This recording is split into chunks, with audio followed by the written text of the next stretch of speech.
أعوذ بالله من الشيطان الرجيم. بسم الله الرحمن الرحيم. أولئك على هدى من ربهم وأولئك هم المفلحون. إن الذين كفروا سواء عليهم أأنذرتهم أم لم تنذرهم لا يؤمنون. ختم الله على قلوبهم وعلى سمعهم وعلى أبصارهم غشاوة ولهم عذاب عظيم. لفظی ترجمہ: اولئک علی ہدی، یہی لوگ ہدایت پر ہے، من ربہم، اپنے پروردگار کی طرف سے، وَأُولَئِكَ هُمُ الْمُفْلِحُونَ، اور یہی لوگ فلاح پانے والے ہیں۔ ان الذین کفروا، بے شک وہ لوگ جنہوں نے کفر کیا، سواء علیہم، برابر ہے ان پر، اانذرتہم، کیا آپ ان کو ڈرائیں، ام لم تنذرہم، یا نہ ڈرائیں، لا یؤمنون، وہ ایمان نہیں لائیں گے۔ ختم اللہ، مہر لگا دی ہے اللہ تبارک و تعالی نے، علی قلوبہم، ان کے دلوں پر، وعلی سمعہم، اور ان کے کانوں پر، وعلی ابصارہم غشاوۃ، اور ان کی آنکھوں پر پردہ ہے، وَلَهُمْ عَذَابٌ عَظِيمٌ، اور ان کے لیے عذاب بڑا ہے۔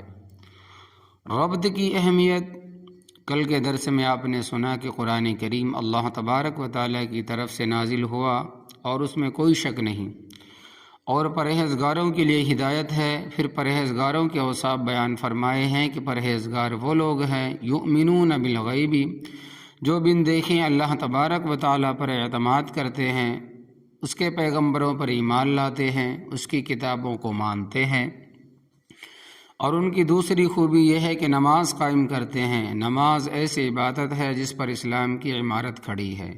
اگر نماز کو اسلام سے نکال دیا جائے تو اسلام کی عمارت کھڑی نہیں ہو سکتی۔ اس لیے حدیث پاک میں آتا ہے، الصلاۃ عماد الدین، نماز دین کا ستون ہے، ستون کے بغیر عمارت کھڑی نہیں ہو سکتی۔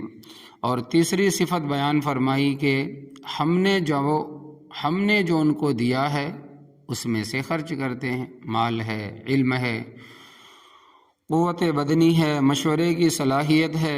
چوتھی صفت بیان فرمائی کہ جو کچھ آپ صلی اللہ علیہ وسلم پر نازل ہوا ہے قرآن و سنت سے، اس پر ایمان لاتے ہیں۔ اور پانچویں صفت بیان فرمائی کہ آپ سے پہلے جو کچھ نازل ہوا ہے، تورات، انجیل، زبور اور صحیفے، اس پر بھی ایمان لاتے ہیں۔ اور چھٹی صفت یہ بیان فرمائی کہ آخرت پر ایمان یقین رکھتے ہیں۔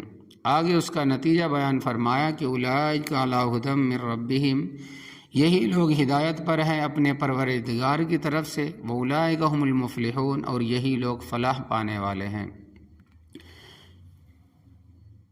یہاں ایک بات سمجھ لینی چاہیے، وہ یہ کہ آیا قرآن کریم میں آپس میں مربوط ہے یا نہیں۔ اس طرح کے صورتوں کا صورتوں کے ساتھ ربط، رکوعوں کا رکوعوں کے ساتھ ربط، آیتوں کا آیتوں کے ساتھ آپس میں ربط اور جوڑ ہے یا نہیں۔ تو اس سلسلے میں مفسر کرام رحمۃ اللہ علیہ کے دو گروہ ہیں۔ ایک گروہ کا نظریہ یہ ہے کہ کوئی ربط نہیں ہے، یہ شاہی فرمان ہے۔ بادشاہ اپنے وزیر کو حکم دیتا ہے کہ تو نے یہ کام کرنا ہے، دوسرے وزیر کو حکم دیتا ہے کہ تو نے وہ کام کرنا ہے۔ باورچی کو اس کے متعلق حکم دیا جاتا ہے، دھوبی کو اس کے متعلق حکم دیتا ہے، تو نے کپڑے دھونے ہیں۔ ان کو استری کرنی ہے، کسی کو بوٹ پالش کرنے کا حکم دیتا ہے، یعنی ہر ایک کے حال کے مطابق حکم دے گا، ان کے درمیان ربط کا ہونا ضروری نہیں۔ بادشاہ کے حکام ہے، بس ٹھیک ہے۔ تو اسی طرح اللہ تبارک و تعالیٰ نے قرآن کریم میں ہر ایک کے حال کے مطابق احکام جاری فرمائے ہیں، ان میں ربط تلاش کرنے کی کوئی ضرورت نہیں۔ بس شاہی فرمان ہے، اس کو مانو اور اس پر عمل کرو۔ اور مفسرین کرام رحمۃ اللہ علیہ کا دوسرا گروہ کہتا ہے کہ بے شک قرآن کریم شاہی فرمان ہے، مگر شاہی فرمان ہونے کے باوجود اس میں ربط موجود ہے، اور قرآن کریم کی تفسیر میں جو خاصی مشکل چیزیں ہیں ان میں ایک ربط بھی ہے۔ جو حضرات ربط کے قائل ہیں ان میں امام فخر الدین رازی رحمۃ اللہ علیہ، علامہ ابو سعود محمد بن محمد عمادی رحمۃ اللہ علیہ، مولانا عبداللہ حقانی رحمۃ اللہ علیہ، مولانا اشرف علی تھانوی اور ہمارے پیر و مرشد مولانا حسین علی صاحب رحمۃ اللہ علیہ کے علاوہ کئی دیگر بزرگ شامل ہیں۔ یہ حضرات فرماتے ہیں کہ سورہ فاتحہ اور سورہ بقرہ میں یہ ربط ہے کہ سورہ فاتحہ میں صراط مستقیم کا مطالبہ تھا اور سورہ بقرہ میں اس کی منظوری ہے کہ تم نے جو ہدایت مانگی تھی وہ میں نے اس کتاب کی شکل میں تمہیں دے دی ہے۔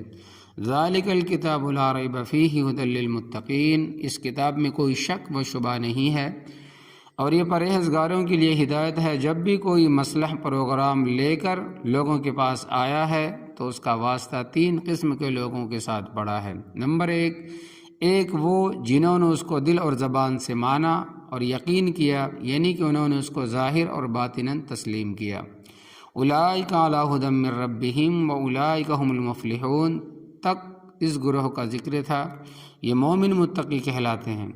اور دوسرا گروہ وہ ہوتا ہے جو نہ دل سے مانتا ہے اور تسلیم کرتا ہے اور نہ زبان سے، یہ کافر جابر کہلاتا ہے۔ اگلی دو آیتوں میں اس گروہ کا ذکر ہے۔ اور تیسرا گروہ ان لوگوں کا ہوتا ہے جو زبان سے مانتے مگر دل سے تسلیم نہیں کرتے، یہ منافق کہلاتے۔ اگلے سارے رکوع میں یعنی کہ وَمِنَ النَّاسِ مَن يَقُولُ آمَنَّا سے لے کر اِنَّ اللَّهَ عَلَىٰ كُلِّ شَيْءٍ قَدِيرٌ تک ان کا ذکر ہے۔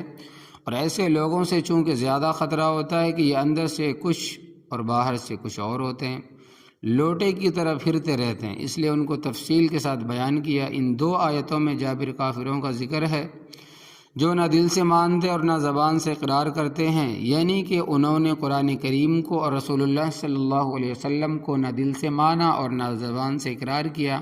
فرمایا کہ منکرین کا انجام ان الذین کفروا، بے شک وہ لوگ جنہوں نے کفر کیا، سواء علیہم برابر ہے ان پر، انذرتہم کیا آپ ان کو ڈرائیں، ام لم تنذرہم یا نہ ڈرائیں، لا یؤمنون وہ ایمان نہیں لائیں گے۔ اس آیت کریمہ پر دو اشکال وارد ہوئے ہیں۔ نمبر ایک یہ کہ اللہ تبارک و تعالیٰ کا ارشاد ہے کہ کفار کو آپ ڈرائیں یا نہ ڈرائیں وہ ایمان نہیں لائیں گے، تو جب ان کے حق میں ڈرانا اور نہ ڈرانا برابر ہے تو ان کے ایمان کی دعوت دینا اور تبلیغ کرنے کا کیا فائدہ ہے؟ اور اللہ تبارک و تعالیٰ نے حضرت صلی اللہ علیہ وسلم کے ذمہ ایسا محمل کام کیوں لگایا ہے؟ تو اس کے جواب میں قاضی بیضاوی رحمۃ اللہ علیہ اور علامہ آلوسی رحمۃ اللہ علیہ فرماتے ہیں کہ اللہ تبارک و تعالیٰ نے سواء علیہم فرمایا ہے، سواء علیک نہیں فرمایا، یعنی کہ ان کافروں کے لیے برابر ہے۔ ایسا نہیں کہ آپ صلی اللہ علیہ وسلم کے لیے تبلیغ کرنا نہ کرنا برابر ہے، بلکہ آپ صلی اللہ علیہ وسلم کو دعوت اور تبلیغ کا ثواب ملے گا، کوئی مانے یا نہ مانے۔ اور اب بھی یہی مسئلہ ہے، جو مبلغ حق کی تبلیغ کرتا ہے اس کو بیان کرنے کا ثواب ملے گا۔ اگر کوئی خوش قسمت مان لے تو نور علی نور، اور اگر کوئی بھی نہ مانے تو اس کے ثواب میں کوئی کمی نہیں آئے گی۔ دوسرا اشکال یہ وارد ہوتا ہے کہ اللہ تبارک و تعالیٰ نے فرمایا کہ لا یؤمنون وہ ایمان نہیں لائیں گے، حالانکہ بہت سارے کافر ایمان لائے۔ دیکھو صحابہ کرام رضی اللہ تعالیٰ عنہ اجمعین پہلے کافر مشرک ہی تو تھے۔ اس کے جواب میں مفسرین کرام رحمۃ اللہ علیہ فرماتے ہیں کہ اس کا مصداق وہ کافر ہے جن کے متعلق اللہ تبارک و تعالیٰ کے علم میں تھا کہ ان کی استعداد و خراب ہے اور ان کا خاتمہ کفر پر ہونے والا ہے، جیسے ابو جہل، ابو لہب، عتبہ، شیبہ، عاص بن وائل، ولید بن مغیرہ وغیرہ، جن کا خاتمہ کفر پر ہی ہوا اور جن کی قسمت میں ایمان تھا۔ صحابہ کرام رضی اللہ تعالیٰ عنہ اجمعین وہ اس میں داخل نہیں ہے۔ اگلی آیت کریمہ کو ذرا غور اور توجہ کے ساتھ سمجھے۔ اللہ تبارک و تعالیٰ فرماتے ہیں ختم اللہ علی قلوبہم، مہر لگا دی اللہ تبارک و تعالیٰ نے ان کے دلوں پر، وعلی سمعہم ان کے کانوں پر، وعلی ابصارہم اور ان کی آنکھوں پر پردے ہیں۔ دلوں پر مہر کا مطلب یہاں پر یہ اشکال پیدا ہوتا ہے کہ جب اللہ تبارک و تعالیٰ نے ان کے دلوں پر مہر لگا دی، کانوں میں ڈانٹیں چڑھا دیے، آنکھوں پر پردے ڈال دیے، یعنی کہ ان کی ہدایت کے سارے راستے بند کر دیے، تو اس کے بعد اگر وہ ایمان نہ لائیں تو ان کا کیا قصور ہے؟ وہ رب تعالیٰ سے زور آور تو نہیں ہے، خود پردے اٹھا لے، ڈانٹیں نکال لے، دلائل کو دیکھ سن کر ایمان لے آئے۔ رب ہے، اس سے زیادہ طاقتور کون ہے؟ اور کافر بھی رب کو رب مانتے تھے اور مشرک بھی رب تعالیٰ کے وجود کے قائل تھے، بلکہ ظاہر طور پر اگر دیکھا جائے تو نام کے مسلمانوں سے مشرکوں کو رب تعالیٰ سے عقیدت زیادہ تھی، اور یہ قرآن کریم سے ثابت ہے، شرک کا وسیلہ۔ چنانچہ 8ویں پارے میں اللہ تبارک و تعالیٰ نے مشرکوں کا دستور بتایا ہے، فرمایا ہے کہ وَجَعَلُوا لِلَّهِ مِمَّا ذَرَأَ مِنَ الْحَرْثِ نَصِيبًا، اور بناتے ہیں اللہ تبارک و تعالیٰ کے لیے اس کی پیدا کی ہوئی کھیتی سے اور مویشیوں سے ایک حصہ، فقالو، پھر کہتے ہیں، ھذا للہ، یہ حصہ اللہ تبارک و تعالیٰ کا ہے، بزعمہم، اپنے خیال کے مطابق، وھذا لشرکائنا، اور یہ ہمارے شریکوں کا ہے۔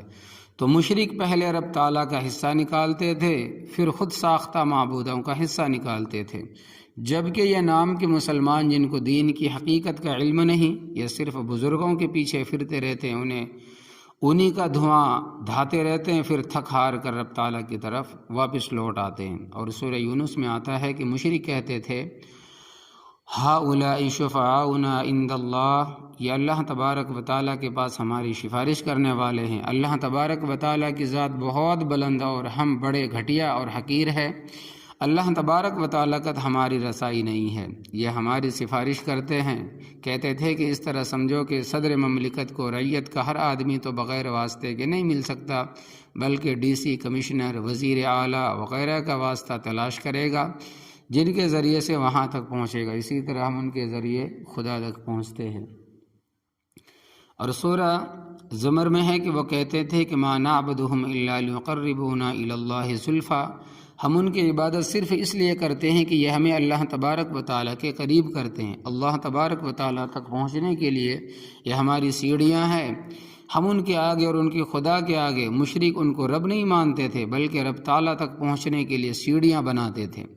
اللہ تبارک و تعالیٰ نے سورہ نحل میں فرمایا کہ فَلَا تَضْرِبُوا لِلَّهِ الْأَمْثَالَ، فَلَا تَضْرِبُوا لِلَّهِ الْأَمْثَالَ،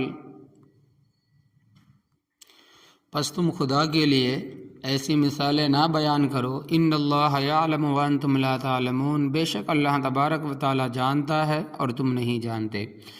یعنی اللہ تبارک و تعالیٰ کو تمہارے حالات اور ضروریات کا علم ہے، اس کو کسی کے ذریعے سے بتانے کی ضرورت نہیں ہے، اور تمہارے صدر وغیرہ کچھ نہیں جانتے، بلکہ وہ تو پہلے ملاقاتیوں کی تسلی کرے گا، کہیں کوئی مجھے گولی نہ مار دے، کہیں مجھے کوئی گولی مارنے کے لیے تو نہیں آ رہا، پھر ملاقات کی اجازت دے گا۔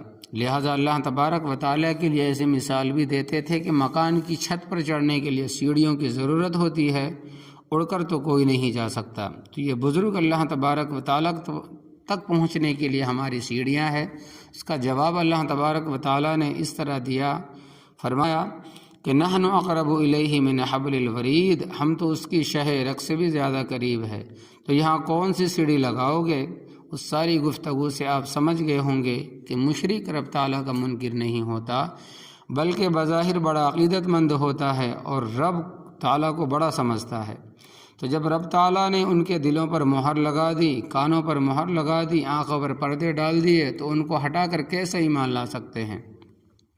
تو وہ ایمان نہ لائیں تو ان کا کیا قصور؟ ایمان لانے کے راستے بھی بند کر دیے جائے اور ان کو کہا جائے کہ ایمان لاؤ، یہ تو اس طرح ہے جس طرح فارسی زبان کا شاعر کہتا ہے کہ درمیانی غیر دریا تحت بندم کر دے، بازمی گوئی کے دامن تر مکن ہوشیار باش، کہ کسی شخص کے ہاتھ پاؤں باندھ کر پانی میں پھینک دیا جائے اور اسے کہا جائے کہ بھیگنا نہیں بھائی، وہ پانی سے ترنا ہوگا، بھیگے گا نہیں تو اور کیا ہوگا۔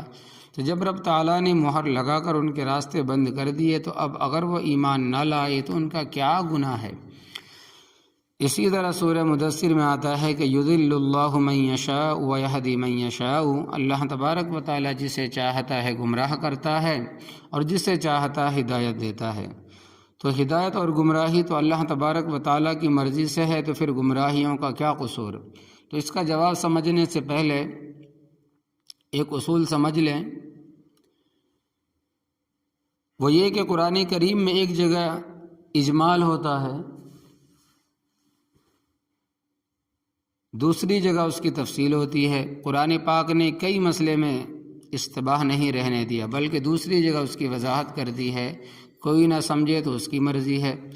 اس اشکال کا جواب سمجھنے کے لیے آپ سورہ حامیم سجدہ نکالیں۔ یہ پہلی آیات میں تبرک کے طور پر پڑھتا ہوں کہ حامیم تنزیل من الرحمن الرحیم، یہ رحمان اور رحیم کی طرف سے اتارا گیا ہے۔ کتاب فصلت آیاتہ، یہ قرآن کریم ایسی کتاب ہے جس کی آیات تفصیل کے ساتھ بیان کی گئی ہے، قرآن عربی، قرآن عربی زبان میں ہے، لقوم یعلمون، اس قوم کے لیے جو جانتی ہے کہ یہ قرآن ہے، بشیرا و نذیرا، یہ خوشخبری دینے والا اور ڈرانے والا ہے۔ لیکن قرآن کریم کے ساتھ قوم نے کیا کیا؟ فرمایا کہ فأعرض اکثرهم، پس ان کی اکثریت نے اعراض کیا۔ اس جملے کو نہ بھولنا کہ ان کی اکثریت نے قرآن کریم سے اعراض کیا، اس سے چہرہ پھیر لیا۔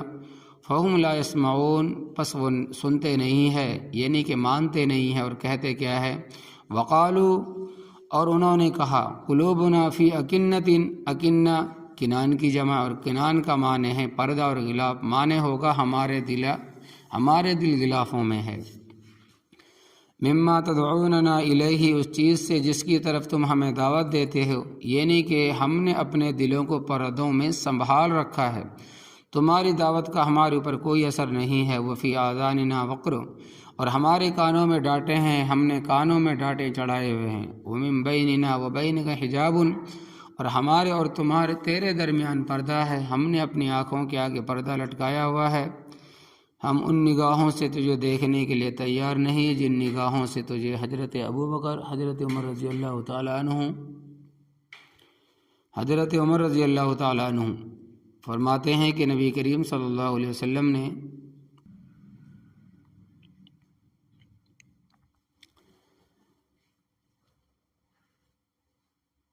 تو فرمایا کہ جن نگاہوں سے تجھے حضرت ابوبکر، حضرت عمر رضی اللہ تعالیٰ عنہ دیکھتے ہیں، فعمل، پس تو اپنا کام کر، اننا عاملون، ہم اپنا کام کرنے والے ہیں۔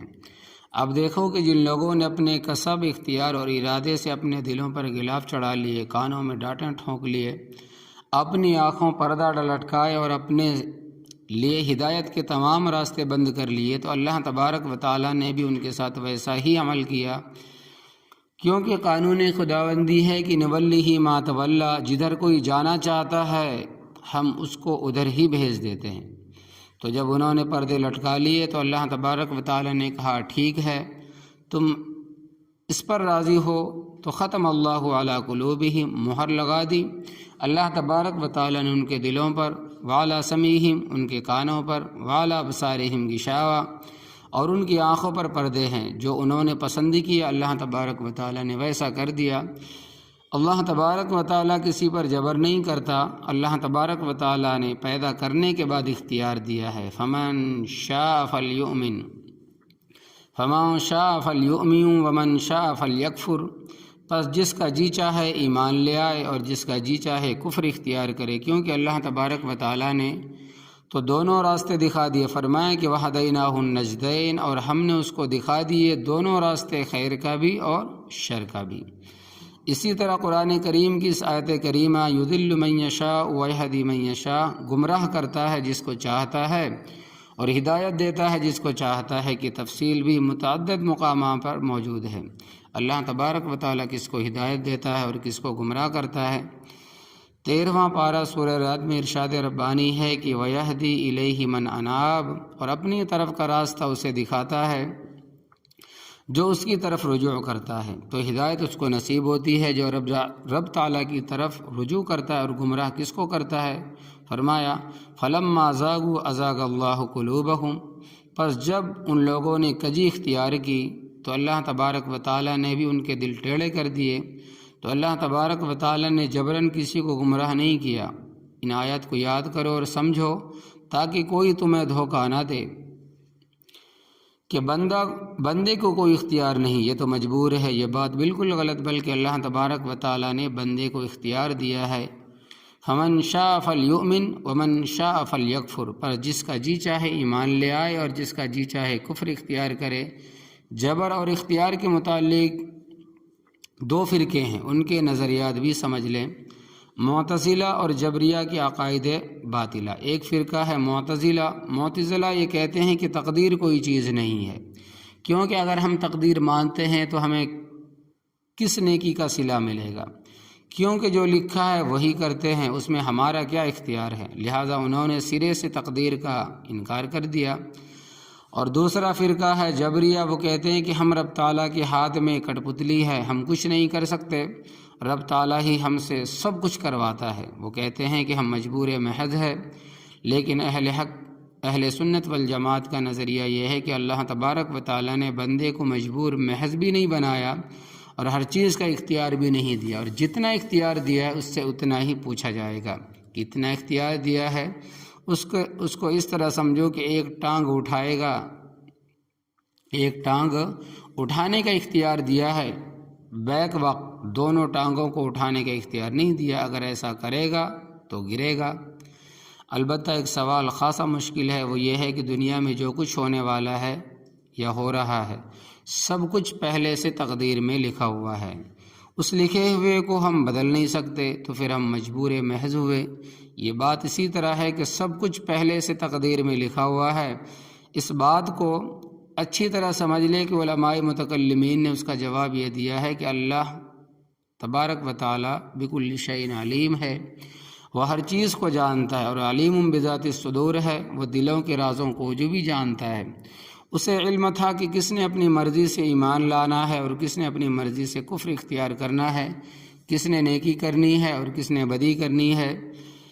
اللہ تبارک و تعالیٰ نے اپنے علم سے سب کچھ لکھ دیا ہے کہ یہ کچھ ہوگا اور یہ کریں گے، اپنی مرضی سے اس طرح نہیں لکھا فلاں کو اس طرح کرنا پڑے گا، جو انہوں نے کرنا تھا وہ لکھا ہوا ہے، لہٰذا آدمی مختار ہے ایمان لانے میں اور کفر اختیار کرنے میں مجبور نہیں ہے۔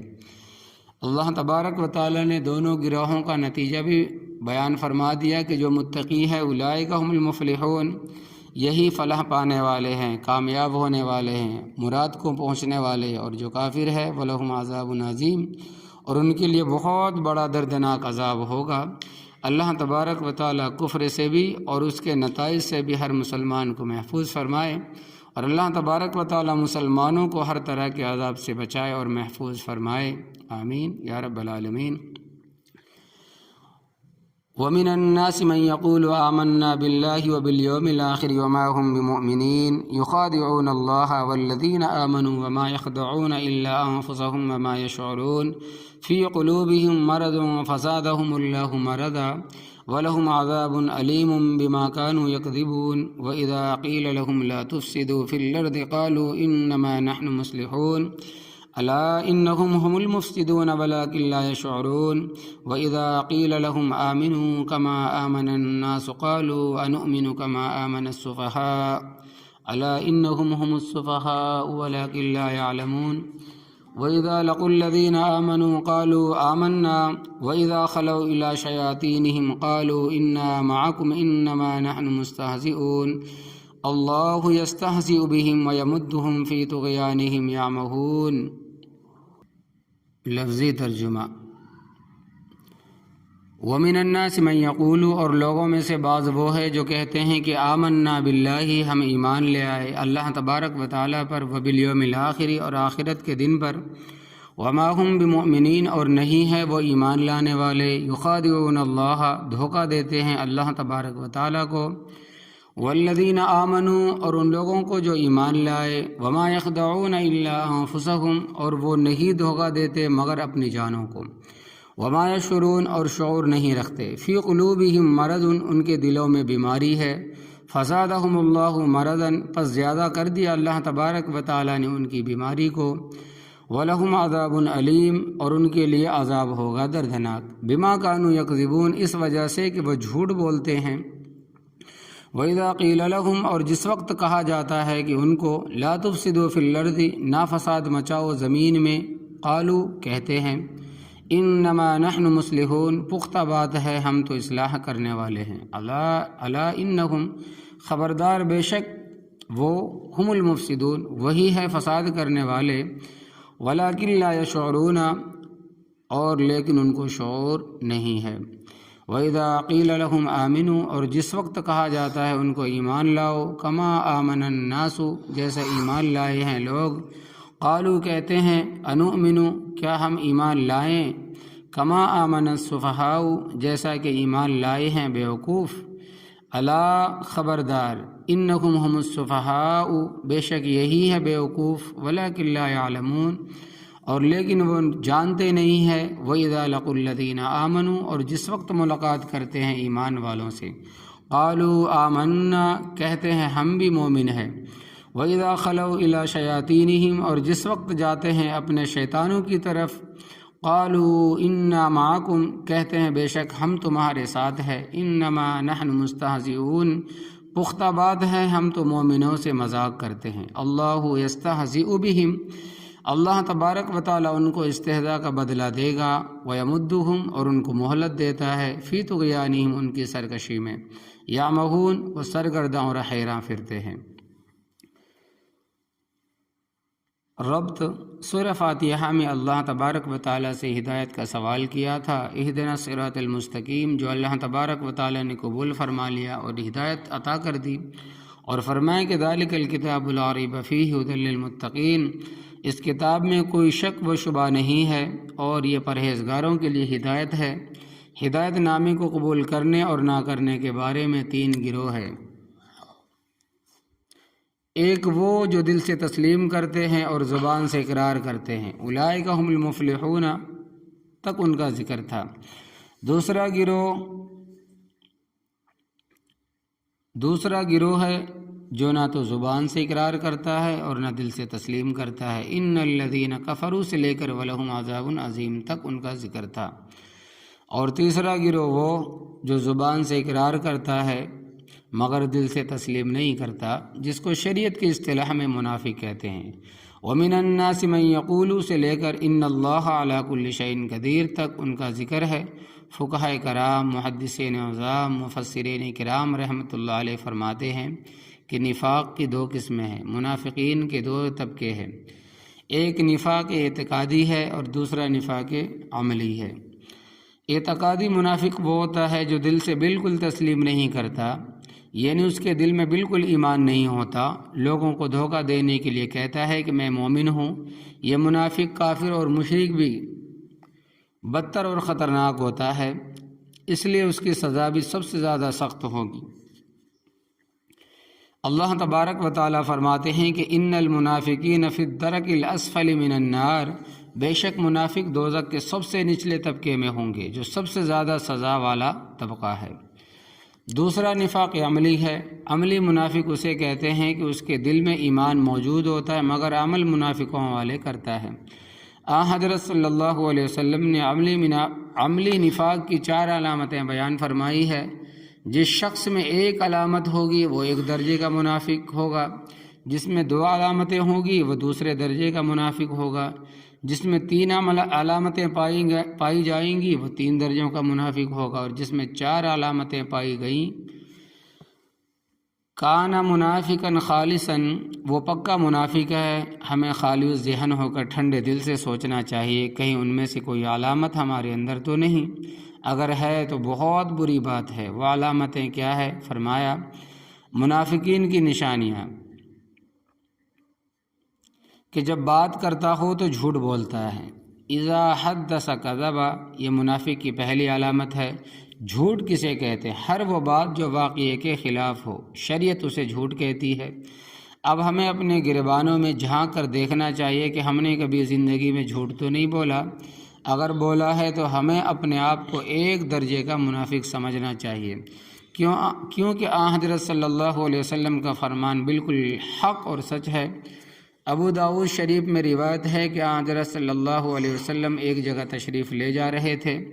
حضرت اسماء بنت یزید رضی اللہ تعالی عنہا بڑے بلند پائے کے صحابیہ ہیں، ان کا بچہ بچوں میں کھیل رہا تھا، ان کو اپنے بچے سے کوئی کام تھا، ان کو بلایا وہ نہ آیا۔ بچوں کو کھیل پیارا ہوتا ہے، بار بار بلانے کے باوجود جب نہ آیا تو انہوں نے کہا کہ آؤ میں تمہیں کوئی چیز دوں گی۔ یہ بچے کو لالچ دیا تو وہ بچہ آ گیا۔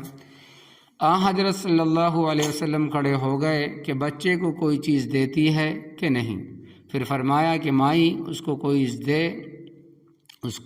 چیز دے تاکہ تو جھوٹ سے نکل جائے، اگر نہیں دے گی تو یہ تیرا جھوٹ ہوگا۔ یہ مسئلہ اچھی طرح یاد رکھنا چاہیے، خصوصاً عورتوں کو، کہ وہ بچوں کو لالچ دیتی ہے مگر دیتی کچھ بھی نہیں ہے اور یہ جھوٹ ہے، اور چیز بھی وہ جس سے بچہ مطمئن ہو۔ ریت مٹی نہ ہو، اسی طرح جھوٹ سے نہیں نکلو گے، اس طرح جھوٹ سے نہیں نکلو گے۔ اور ہماری حالت تو یہ ہے کہ جھوٹ بول بول کر جھوٹ سے نفرت ہی ختم ہو گئی ہے، اور ہیں ہم پکے مومن۔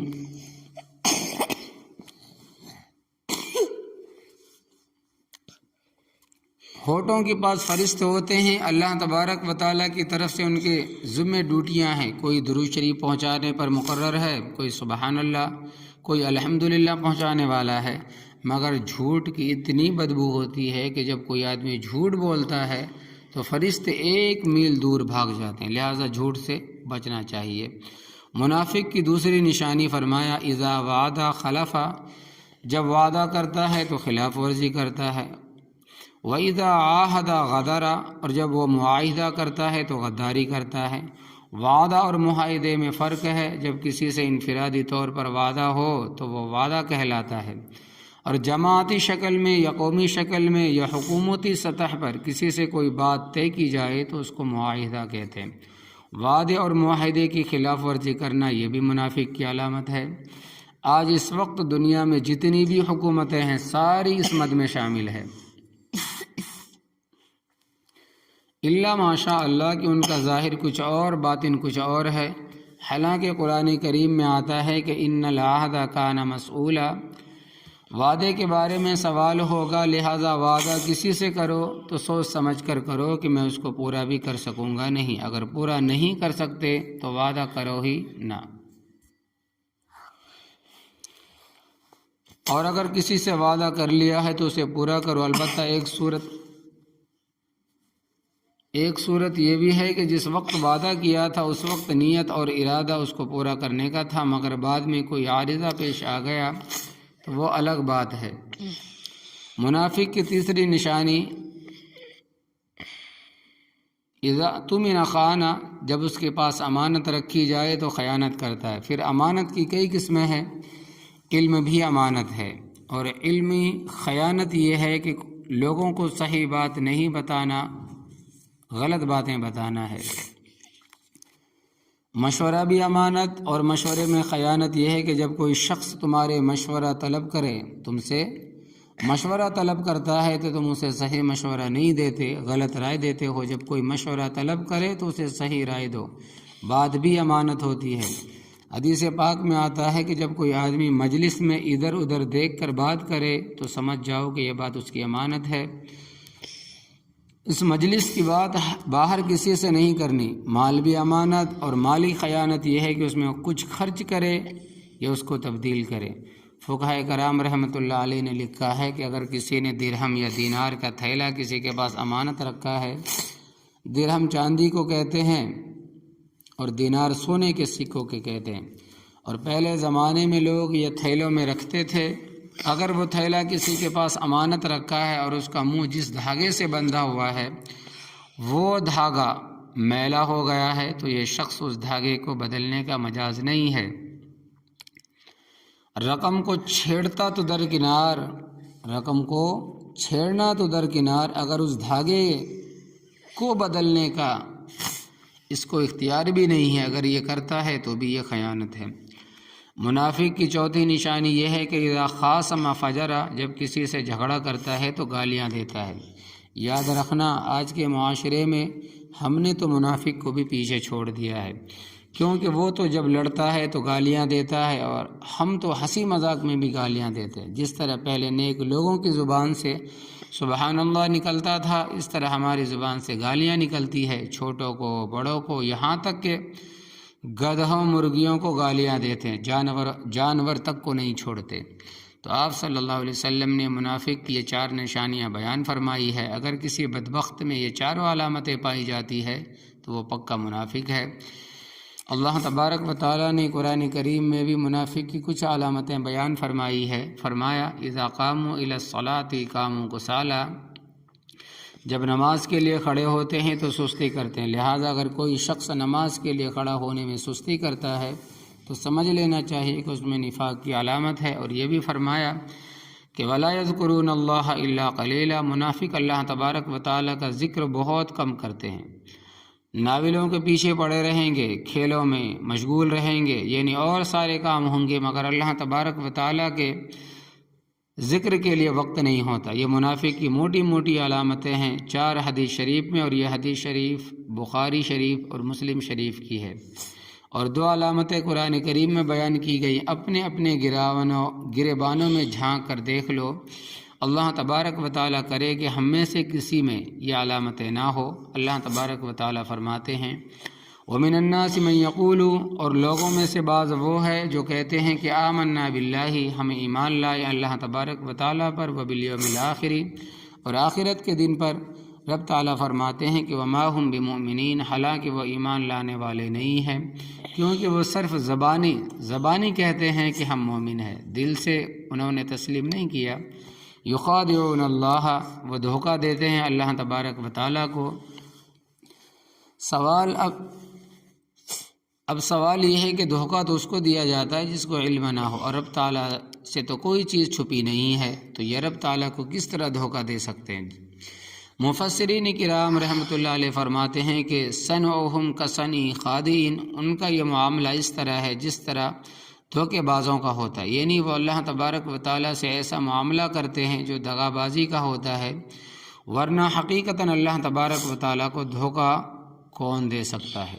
والذین آمنوا، اور اے ایمان والو، اور ایمان والوں کو دھوکہ دیتے ہیں، والذین آمنوا، اور ایمان والوں کو دھوکہ دیتے ہیں، آمنا کہہ کے کہ ہم بھی مومن ہیں، وما یخدعون الا انفسهم، اور وہ نہیں دھوکہ دیتے مگر اپنی جانوں کو، کیونکہ اس کا وبال ان کی جانوں پر ہی پڑے گا، وما یشعرون، اور وہ شعور نہیں رکھتے۔ ایک ہوتا ہے علم اور ایک ہوتا ہے شعور۔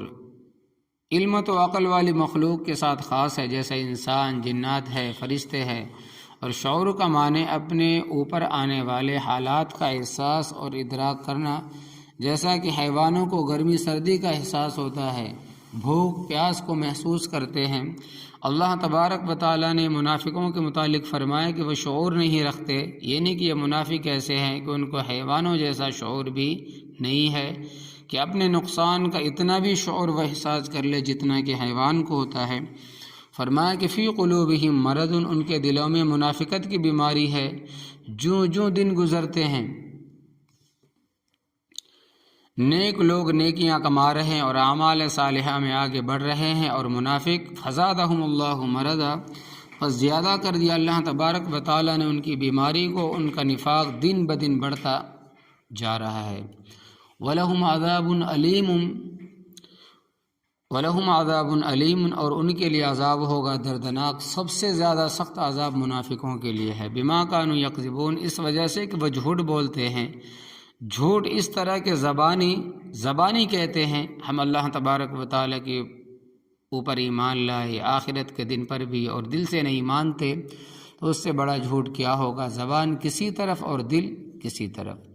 وَإِذَا قِيلَ لَهُمْ، جس وقت کہا جاتا ہے کہ ان کو لا تفسدوا فی الارض، نا فساد مچاؤ زمین میں، کیونکہ جھوٹ بولنا، وعدہ خلافی کرنا، خیانت کرنا فساداً فی الارض ہے،